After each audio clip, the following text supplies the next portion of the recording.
Oi, esse é o canal J Me Ajuda, produzimos vídeos aqui segunda, quarta e sexta, 5h30 da tarde, sobre enfermagem, saúde, educação, internet, empreender. Então hoje vamos falar sobre enfermagem.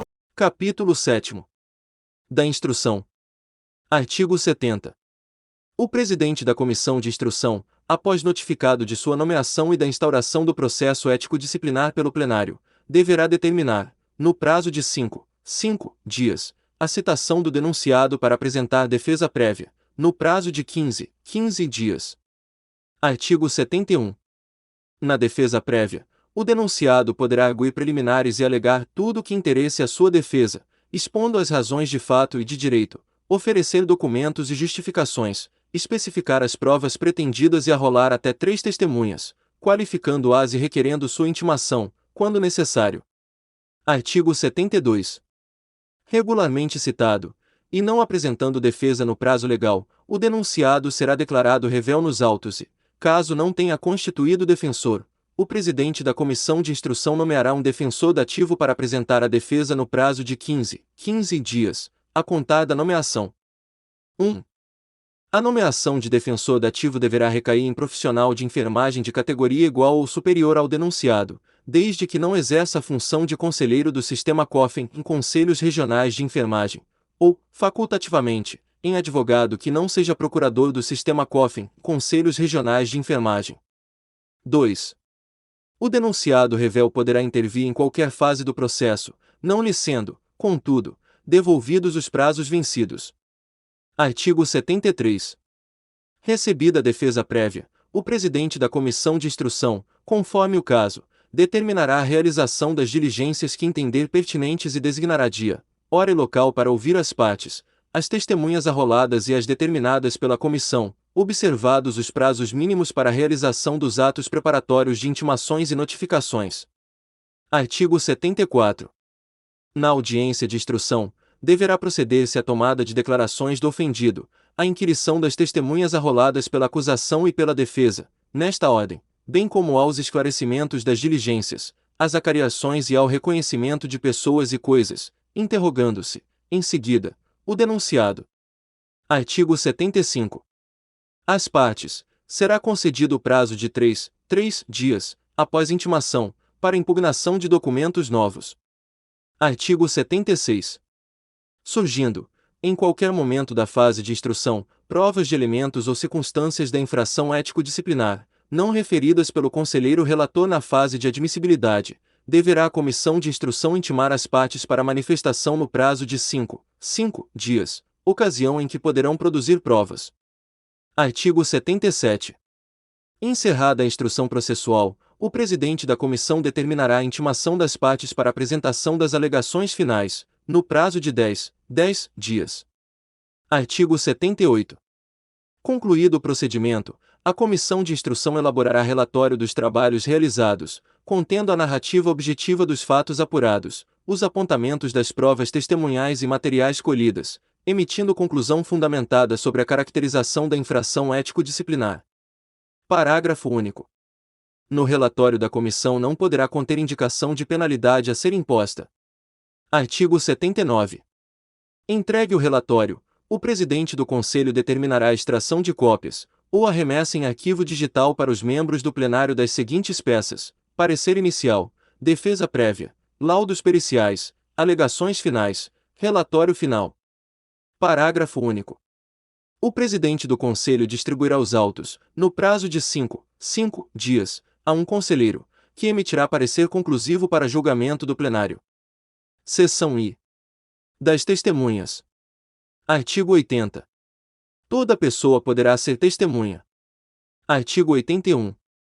A testemunha fará, sob palavra de honra, a promessa de dizer a verdade do que souber e lhe for perguntado, devendo declarar seu nome, idade, estado civil, residência, profissão, lugar onde exerce sua atividade, se aparente, e em que grau, de alguma das partes, quais suas relações com qualquer delas, e relatar o que souber, explicando sempre as razões de sua ciência, ou as circunstâncias pelas quais a comissão possa avaliar sua credibilidade. Parágrafo único. Não se deferirá o compromisso a que alude o artigo aos doentes e deficientes mentais e aos menores de 18 anos, nem as pessoas referidas no artigo 83. Artigo 82. O depoimento será prestado oralmente, não sendo, entretanto, vedada a testemunha breve consulta apontamentos. Artigo 83. A testemunha, quando profissional de enfermagem, não poderá eximir-se da obrigação de depor. Poderá, entretanto, recusar-se a fazê-lo se for ascendente ou descendente, ou afim em linha reta, cônjuge, ainda que separado, irmão, pai, mãe ou filho do denunciado, salvo quando não for possível, por outro modo, obter-se ou integrar-se à prova do fato de suas circunstâncias. Artigo 84.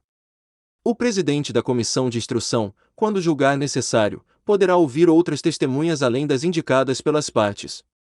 Artigo 85. As testemunhas serão inquiridas, cada uma de per si, de modo que uma não saiba nem ouça os depoimentos das outras, devendo o presidente adverti-las das penas cominadas ao falso testemunho. Artigo 86. Se o presidente da comissão de instrução reconhecer que alguma testemunha, quando profissional de enfermagem, fez afirmação falsa, calou ou negou a verdade, remeterá cópia do depoimento à presidência do Conselho para as providências cabíveis. Artigo 87. As perguntas poderão ser formuladas pelas partes diretamente às testemunhas, podendo o presidente da comissão de instrução indeferir aquelas que possam induzir a resposta, não tenham relação com a causa ou importem na repetição de outra já respondida, e complementar a inquirição sobre os pontos não esclarecidos. 1. Deverão constar na ata da audiência as perguntas que a testemunha deixar de responder, juntamente com as razões de sua abstenção. 2. O procurador das partes poderá assistir ao interrogatório bem como à inquirição das testemunhas, sendo-lhe vedado interferir nas perguntas e respostas, mas facultado requiri-las, diretamente ou por intermédio do presidente da comissão. Artigo 88. O presidente da comissão não permitirá que a testemunha manifeste suas apreciações pessoais, salvo quando inseparáveis da narrativa do fato. Artigo 89. Antes de iniciado o depoimento, as partes poderão contraditar a testemunha ou arguir circunstâncias ou defeitos que a tornem suspeita de parcialidade ou indigna de fé. Parágrafo único. O presidente da comissão fará consignar a contradita ou adição e a resposta da testemunha, mas só não lhe deferirá compromisso legal nos casos do artigo 83. Artigo 90. Na redação do depoimento, o secretário da comissão de instrução ou funcionário auxiliar designado deverá cingir-se, tanto quanto possível, às expressões usadas pelas testemunhas, reproduzindo fielmente suas frases. Parágrafo único. No caso de digitação por funcionário auxiliar, este se restringirá ao registro da versão, frases e expressões determinadas pela comissão de instrução. Artigo 91. O depoimento da testemunha será reduzido a termo e será assinado por ela, pelo presidente da comissão, demais membros presentes na audiência, pelas partes e seus procuradores. Artigo 92. O presidente da comissão de instrução certificará a ocorrência nos autos e extrairá cópias à presidência do Conselho para a adoção das medidas cabíveis quando a testemunha, regularmente intimada e sendo profissional de enfermagem, deixar de comparecer sem motivo justificado. Artigo 93. As pessoas impossibilitadas, por enfermidade ou por velhice, de comparecer para depor, poderão ser inquiridas onde estiverem. Se qualquer testemunha houver de ausentar-se ou, por enfermidade ou por velhice, inspirar receio de que, ao tempo da instrução, já não exista, o presidente da comissão poderá, de ofício ou a requerimento de qualquer das partes, tomar-lhe antecipadamente o depoimento. Artigo 94. Os conselheiros federais e regionais, efetivos ou suplentes, tanto quanto as autoridades do governo, quando arrolados como testemunhas, serão inquiridos em local, dia e hora, previamente ajustados entre eles e o presidente da comissão de instrução, e poderão optar pela prestação de depoimento, por escrito, caso em que as perguntas formuladas pelas partes lhes serão transmitidas por ofício. Artigo 95. A testemunha residente no interior do Estado poderá ser ouvida em seu domicílio, ou outro local previamente indicado, devendo seu depoimento ser tomado por pessoa designada pelo presidente do Conselho, mediante portaria, acompanhada dos documentos necessários para o ato. Artigo 96. A testemunha que morar fora da área de jurisdição do Conselho será inquirida por meio de carta precatória, devendo ser intimadas as partes. Então, você gostou do vídeo? Então se inscreva no canal e compartilhe nas suas redes sociais e sua rede de imagem como o Telegram e o WhatsApp. E aqui na descrição a gente tem vídeos relacionados, também temos playlist sobre educação, saúde, enfermagem, internet e empreender.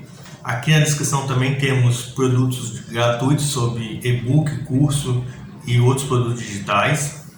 Aqui embaixo temos o link também para você ser afiliado de 4 e-books. Cada e-book tem 7 bônus, oferecendo 40% de comissão. Fornecemos também material de divulgação como imagem, texto e vídeos. Então te aguardo aqui na descrição e até o próximo vídeo. E então se inscreva no canal, clique no sininho